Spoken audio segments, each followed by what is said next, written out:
huge flooding in Montgomery County. We have a recap of last night's storms. Plus, today is the Ward 8 special election. Trayon White looking to win his seat on the council back, and others aiming to take his place. Hey, Scott. Hello, Randy, and hello to you on this Tuesday morning. Visibilities are low in spots across the area. Some thick fog in areas, and temperatures, well, they'll be staying mild and muggy this morning. More details coming up. And a hero caught on video. A former firefighter saves a woman from a burning car on the Beltway. You're watching the station covering all of the DMV. This is DC News Now. All right, a very good morning to you and happy Tuesday. Thanks for joining us for DC News Now at 6 a.m. I'm Randy Bass.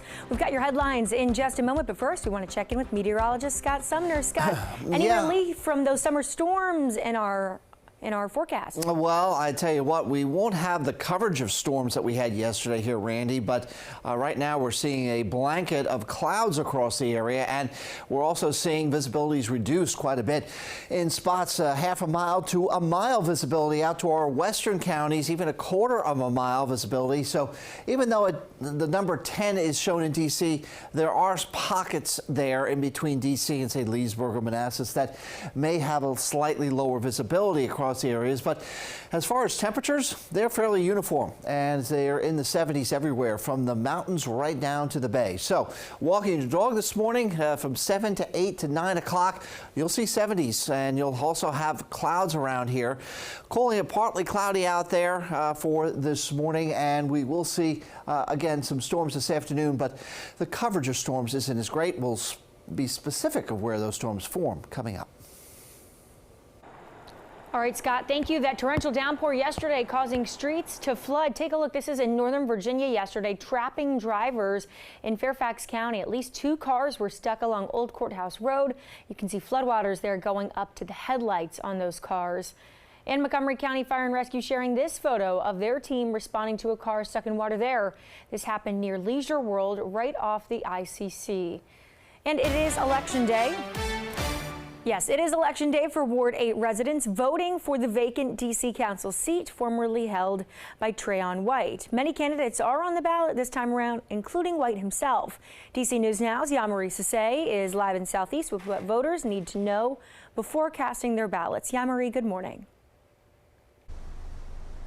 Hey, good morning. Well, it is Election Day, as you mentioned, and in about an hour, the polls will be officially open for people to come out here and cast their ballots. Some already did during early voting. Some have mailed it in, dropped it off. But if you haven't already, today is your last day to come out and give your say-so in this special election. Now, despite bribery charges, former council member Trayon White is facing those, but he is trying to make a political comeback, and there are other candidates on the ballot trying to fill that seat as well. Now, today is the last day for Ward 8 residents to have their say-so in this special election. Although former council member Trayon White is running to reclaim his council seat, he was expelled earlier this year. Now, he was removed after a D.C. council investigation found he violated city code and rules following his federal bribery indictment in 2023. And White pleaded not guilty and is set to go to trial in 2026. Now, before his expulsion, he did win re-election in November. Now, in this special election, he's now facing 3 other Democratic challengers: Salim Adolfo, an ANC chair; Mike Austin, a Ward 8 native and former ANC chair; and Sheila Bunn, a lifelong resident and former aide to Congresswoman Eleanor Holmes Norton and Mayor Vincent Gray. Now, there are also several write-in candidates representing different parties as well. Now, if you are planning to vote, you want to make sure that you are registered. If you're not, you have to be 16 years old, a U.S. resident, and have proof of residence as well. And if you haven't already, mail-in ballots, you want to make sure that you bubble those in properly, date it, and sign it and seal it. They are asking people not to use tape to seal that envelope as well, and you can drop it off in a mail-in box or actually mail it in as well. Now, some people that we actually spoke to who have already cast their ballots definitely have some mixed emotions about Trayon White being on the ballot. Everybody make mistakes, you know what I'm saying, but sometimes you got to move on. He has done a lot for Ward 8. No, I think it's important to vote and get a council member who's not accused of a bunch of illegal activity. Yeah, so the polls open at 7 a.m., which is about an hour from now, and they do close at 8 p.m. later today. So if you have not, definitely come out and cast your ballot if you live in the Ward 8 area. For now, reporting live in Southeast, I'm Yamari Sase, DC News Now. All right, Yamari, thank you. We stay in the district where the D.C. Council is blocking proposed changes for tipped worker minimum wages. This all stems from the latest back and forth battle over how much the pay should be and the impact that it has on D.C.'s local restaurant industry. By a 7-5 vote, a council majority voted in favor of removing a compromise plan from the budget set to be finalized by the end of the month. The plan was put forth after Mayor Muriel Bowser suggested repealing Initiative 82, a voter-approved ballot initiative that from 2022 gradually increased the base minimum wage for tipped workers to meet the citywide minimum wage of $17.95 an hour. Right now, those workers are making at least $10 an hour. Many restaurants have cut jobs as a result of these increases. I've heard from restaurants who have had to close. Multiple council members vowed to have more conversations before the budget's final approval later this month. And the Restaurant Association of Metropolitan Washington responded to the council's decision, writing in part, quote, as of mid-2025, 59 restaurants have already closed in the district. If this trend continues, we're on track to see over 100 closures by year's end. And election ballots in the district could soon look quite different. This as the D.C. Council approves funding to support ranked choice voting. An overwhelming majority of voters passing the initiative for ranked choice voting last fall. This allows people to vote for candidates in their order of preference. The D.C. Council has now voted to fund that measure and says it'll be up to the Board of Elections to actually implement the process. And the district's newly expanded curfew zone for children and teens went into effect this weekend. D.C. police say they haven't made any arrests and there were no violations.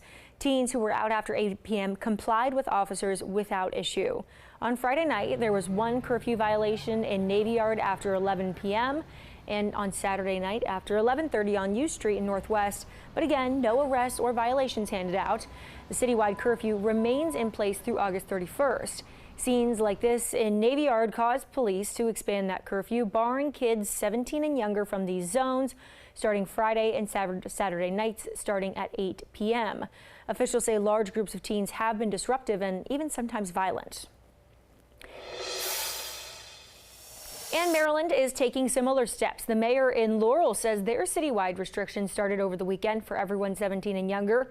DC News Now's Tim Reed has more on how families are reacting. I agree with it 100%. It's very necessary to keep these kids safe. It's better safe than sorry.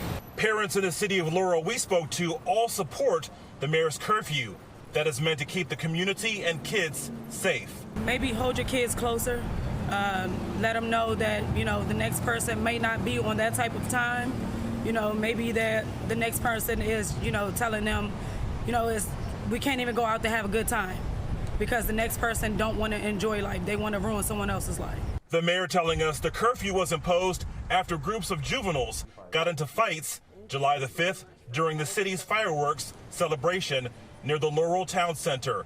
The mayor says kids caused property damage in the shopping area, and a 17-year-old was injured in a shooting. It was chaos. It was kids fighting all over the town center and fighting at the movie theater and throwing firecrackers at police officers, throwing firecrackers into the crowd with people trying to enjoy themselves. So folks was alarmed, and we just feel we need to protect our community as much as possible. The curfew went into effect Friday, and kids 17 and younger need to be with a parent or guardian to stay out between 11 p.m. until 5 a.m. There are some exceptions for kids going home for school, religious events, or volunteer activities. Yeah, I do agree with it. I think it's necessary. I think when we have young people with time and energy on their hands and they congregate in large groups, oftentimes we're seeing that behavior becomes negative. The curfew is every night through the end of August. In Laurel, Tim Reed, DC News Now. Tim, thank you. Staying in Maryland, 2 teens are accused of armed robbery in Bethesda. Investigators say a 14-year-old and a 15-year-old went into Jesse Beer and Wine on Edgemore Lane twice this month. They say the teens showed a gun and stole cash from the register. The teens are both being held at a youth detention facility. And in Rockville, a man is being held without bond for allegedly recording a teenage girl in a department store fitting room. Montgomery County Police say this happened at Westfield Montgomery Mall back on April 17th. The 15-year-old girl reported the man recording her at the Urban Outfitters store. Javier Armando Pastron Morales was arrested back in May. Now police believe there may be other victims. If you have any information, you are asked to contact Montgomery County Police. And a former firefighter turned rapper saving a woman from a burning car this weekend in Maryland, and it was all caught on camera. You can see it right there on your screen. Her car flipped Saturday morning on the outer loop of the Beltway in Prince George's County. Maryland State Police say the woman in the Chevy Equinox lost control due to mechanical failure. She ended up overturning the SUV on the right shoulder, and it was quickly engulfed in flames. Napoleon Epps Jr. was driving in the opposite direction, saw smoke, and ran across the highway to help. He says the woman was upside down with her foot stuck between the pedals. He got her foot out and then pulled her to safety. I wouldn't say this is the worst that I've seen, but just the fact that it was on fire and she was inside, my biggest thing was getting her out of it. Obviously, you know, a vehicle can be replaced, but me having the experience that I do, I didn't want to leave her in the vehicle any longer than what she had to. What an incredible act of bravery there. State troopers say they used fire extinguishers to get that fire under control until firefighters arrived. Wow. And a D.C. staple closing for several months to make some much-needed renovations. Ben's Chili Bowl on U Street says this will be the first major set of repairs and upgrades to the historic building in 60 years. The restaurant stayed open till midnight last night for people to visit, take pictures, and chat with owner Virginia Ali about their favorite memories. It's just the people, the love that people have for each other coming in here. It's the atmosphere. It's always been family owned. It's always been very friendly. Watching the pictures on the wall, the history, it's something that everybody's studying. Look on the wall. Who is that? Who is that? You know, and it's the history that people love when they come in and enjoy the food and just have a good time. The renovations are expected to last about 4 months, but you can still get your chili fix at its locations on H Street, Nats Park, and at Reagan National Airport. All right, your time now coming up on 6:12 on this Tuesday morning. A man is using lacrosse to support local students. We're taking you on the field with this week's DMV Doer. Plus, we are helping you stretch your dollar with advice for college graduates looking to make those paychecks last.